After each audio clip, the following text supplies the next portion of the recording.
Welcome back. This is episode 15 of the My Pet Care video show. In today's show, we'll find out when to seek veterinary advice, and we'll hear some pet owners talk about their pets. We'll hear how to make your own dog treats at home. We'll learn something about anal glands and itchy bottoms. Then I'll offer you my quick pet care tip for this episode. I'm John Sheridan, and this is the show that helps everyone with an interest in the management and care of companion animals, and especially pet owners just like you, to keep your animals fit, happy and healthy members of the family.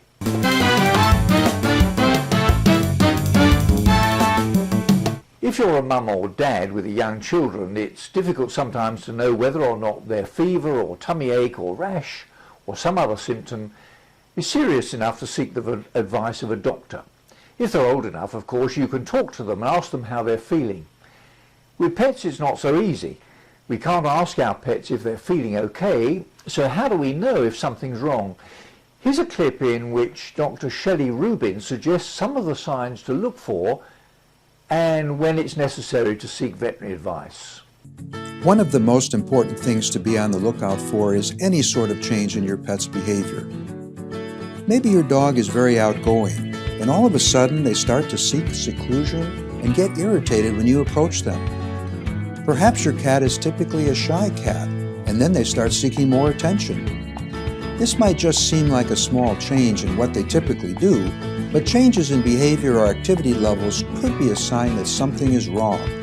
If you notice this in your pet, it's time to bring them in to see a veterinarian. It's important to note that cats are especially good at hiding their pain. If you notice your cat starts to walk with a limp or pays attention to one leg over the rest, chances are it's serious. Your cat could be suffering from a fracture, infection, or even heart problems. As soon as you notice any visible signs in your cat's behavior, it's a good bet that he needs to see a veterinarian, so a diagnosis can be made with appropriate and prompt treatment. Just like a change in behavior could be a sign that something is wrong, a change in the way that your pet eats is also a sign that something might be up. This can work both ways. If you find that your pet isn't regularly eating all of their food and is hardly touching the water bowl, or if they just never seem full and are constantly drinking water, there's a good chance that something is wrong. Along with excessive and reduced appetites, noticeable weight gain or loss are also signs of a more serious problem, and a trip to the veterinarian is needed. Other signs to be on the lookout for are lumps or swelling, changes in elimination such as increased frequency or quantity and/or diarrhea or constipation, litter box avoidance in cats, and any abnormal discharges from the body such as bleeding or pus. In addition, signs of persistent coughing, sneezing, or chewing at one part of the body are also signs that need prompt attention. You know what they say, an ounce of prevention is certainly worth a pound of cure. Now for the website search for this episode.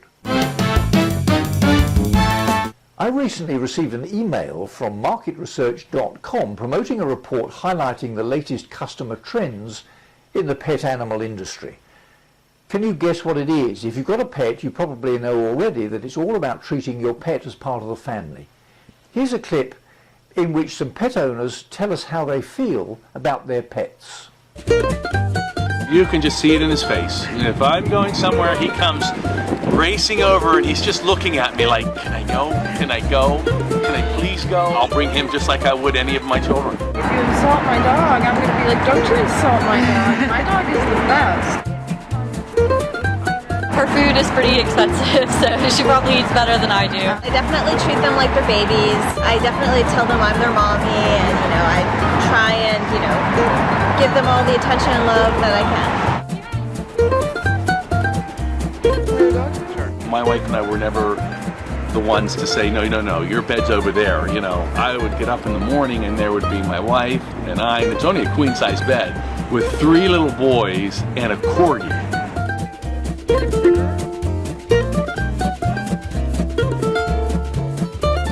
I think it's more a state of mind than anything that I specifically do, but I call her my child all the time. I don't have any and I don't want any real children for, another couple of years, so she gets my kid fix.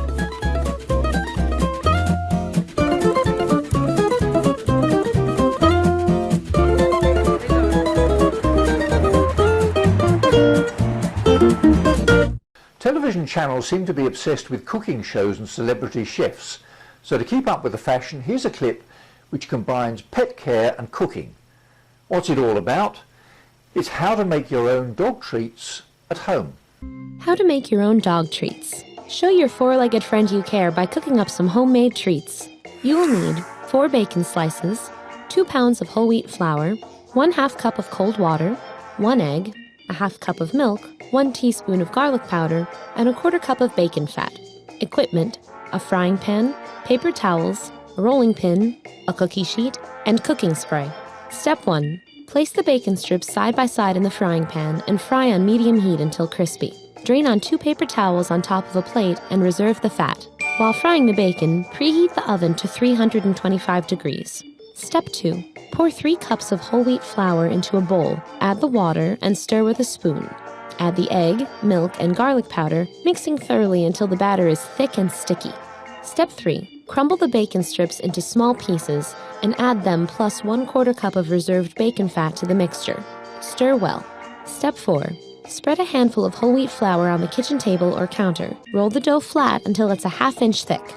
Step 5. Grease the cookie sheet with the cooking spray. Slice the dough into small, begging-sized strips and place them on the cookie sheet. Step 6. Bake in the oven for approximately 35 to 40 minutes. Let cool and use as a training treat or a reward for being a good dog. Now for my quick pet care tip for this episode. Did you know that anal gland problems in dogs and sometimes in cats can be painful, uncomfortable and itchy for the pet, and a recurring, frustrating, smelly and very unpleasant issue for their owners? Here's a clip in which Dr. Karen Becker explains why so many pets have trouble with their anal glands and why the common treatment may be causing more harm than good. Hello, this is Dr. Karen Becker, and today we're going to discuss anal glands. You've either clicked on this video because you were intrigued by the title and have no idea what anal glands are, or in fact, you clicked on the video because you know exactly what anal glands are because your pets have had anal gland problems. Anal glands are little sacs that sit right inside of dogs and cats' rectums. They sit at about 4 o'clock and 6 o'clock, just inside of the anus, and they're designed to secrete really stinky material that contains pheromones. Pheromones are chemical messengers that help identify who's who in the pack. That's why dogs sniff each other's butts. Really what they're identifying is, are you female, are you male, are you in season, are you pregnant? It provides a lot of biochemical information that dogs need to communicate with one another. Kitties too. And the truth is, for millions of years, dogs and cats have existed with their anal glands with no problems. Adam in the Garden of Eden didn't squeeze his dog's butt. Cavemen in caves didn't put their cats up on rocks and express their anal glands.